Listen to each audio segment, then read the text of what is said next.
Hi guys, it's just FPL here. Welcome back to another video. So in this video, I'll be giving you guys the best players to buy, hold and sell for GW27, and we are still in GW26, but I just think looking forward ahead to GW27.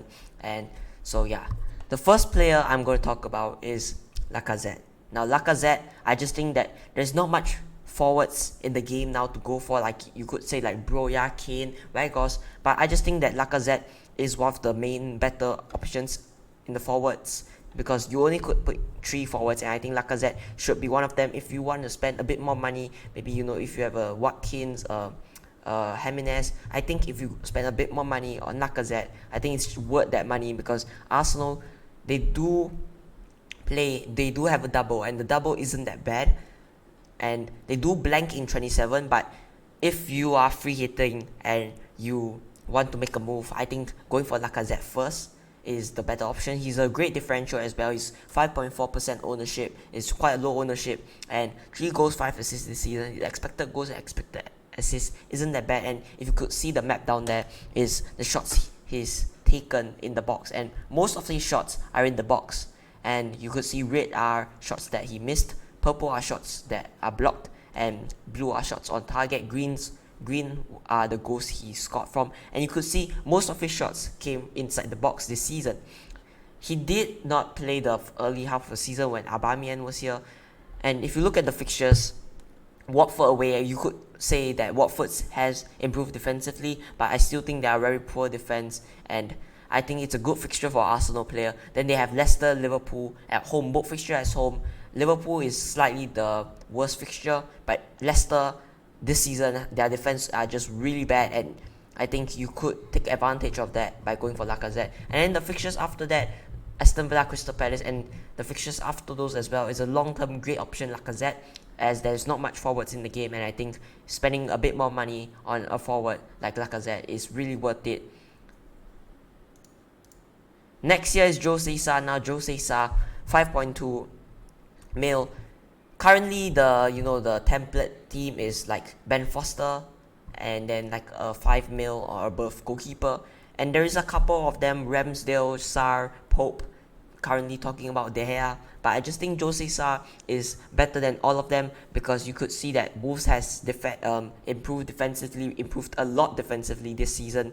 And I think that Jose Sa, by the looks of things, he's amazing, even though during sometimes this season that Wolves didn't keep clean sheet, Jose Sa was still able to manage to save penalties, save a lot of shots, and I think Jose Sa, he's a really good option. There are other keepers like Ramsdale. I did talk about Lacazette just now, and if you could pick 3 Arsenal players, I think it's better to pick Arsenal forwards than a goalkeeper, because there are other options in the goalkeeper slot than in the forwards. Like you have Saka, Lacazette, Tierney. There is slightly less options there than a keeper. So if you could just change like a Ramsdale or De Gea, just slight grade to a Jose Sa, it could be really, really good. And I don't usually suggest moving for goalkeeper unless you're on a wild card or you're on a bench boost or free hit. But Jose Sa, I think he's been amazing this season, and he even picked up an assist this season, 1 assist, and I think it was in the last previous game. The clean sheet percentage for Wolves is 37.5%, the 6th best in the league, behind City, Liverpool, Chelsea. And then the fixtures, West Ham away, Crystal Palace home, and then they do double. So I just think that those fixtures look really good, and I did make a mistake. Crystal Palace at home, of course, that was in the double in 28. And the double, Crystal Palace and Watford. Watford's attack has slightly, went down, becoming more poor. And I think even though those tough fixtures we've seen this in this season, Tottenham, when they played Tottenham, they managed to keep a clean sheet. Even against those big 6 sides, Wolves still managed to keep the clean sheet. And if you could see that West Ham United away isn't the best fixture, but you could say that Jose Sa could pick up a lot of save points, as West Ham do take a lot of shots in the box, and Jose Sa is a really good keeper who could save those shots, and we could even see a Wolf win. Wolf is pushing for Europe. You could see they are sitting 7th. West Ham, you could say they are also pushing for Europe. But if you watch that West Ham game against Newcastle, there weren't many opportunities for West Ham to score. Mostly, I could say that Newcastle controlled the game and had better opportunities to win the game. And then you have the double Crystal Palace and Watford is just at home. It just makes it even better. Very good fixtures. You could see double clean sheets in that week. And then long term, I think it's a really great option. Everton, Leeds, and then after that, some really pretty good fixtures as well. So I think Jose Sa is the, if you are struggling to find a goalkeeper, I think Jose Sa is the keeper to go for. Next year is Rafinha, and the first hold of this video. Now, Rafinha, a lot of people have him in their team. I think in the past, when Salah went to AFCON, people went for Rafinha, and I think Rafinha is a hold. Don't sell him yet. They do have a double, and then after that double, they do play Norwich, Wolves, Southampton. It's a pretty good run, and if you look at those fixtures, you could say that you will keep Rafinha until the end of the season. Those fixtures aren't the greatest, but we know how good Rafinha is. Now, he didn't start the last game. Every player get rested, and everyone is panicking like Trent when he didn't start. Don't panic. It's a good sign for the long term, because he played a lot of matches this season, playing international duty with Brazil and playing almost every match for Leeds, as he was a very crucial player with a lot of injuries for Leeds, and I think he was really crucial in the early half of the season.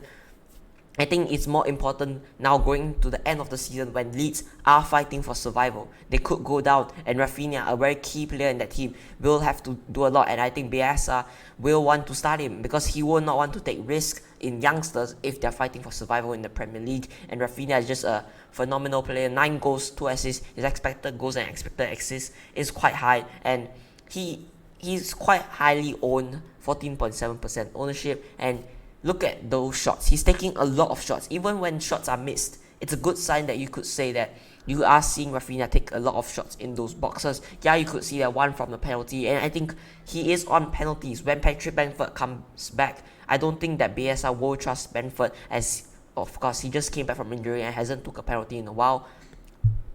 That double isn't the worst double. Some teams have worse double than that. It's a quite better reasonable double to keep Rafinha. Leicester away. Leicester's defense has just been poor this season. Aston Villa at home. Aston Villa, okay, we could say they slightly improved in defense, but we did see sometime this season they conceding a lot of goals to random teams like Everton and all that. So it's a bit 50-50, those two teams. And then Norwich at home in a very great fixture. So I think Rafinha as a whole, maybe hold him for 1-2 more game weeks, even hold him until the end of the season. He's a great value for money, 6.5 mil only, and I just think you should keep him for this until maybe you could say until the Southampton game. Next is Jarrod Bowen. Now, Jarrod Bowen, another hold. Some people were looking to sell him. Yeah, if you're on a free hit, certainly sell him. But then after that, Liverpool away, quite bad. But then Aston Villa home, Tottenham away, Everton, and he doesn't have the best fixtures, you could say, but in the form he is in right now, it's just phenomenal. It doesn't matter of the fixture. He will deliver whenever. Look, 8 goals, 13 assists. That's incredible stats. That's just phenomenal stats. And he's having the best season. Look at those shots. He's taking so many shots in the box, and surely you would want to keep him.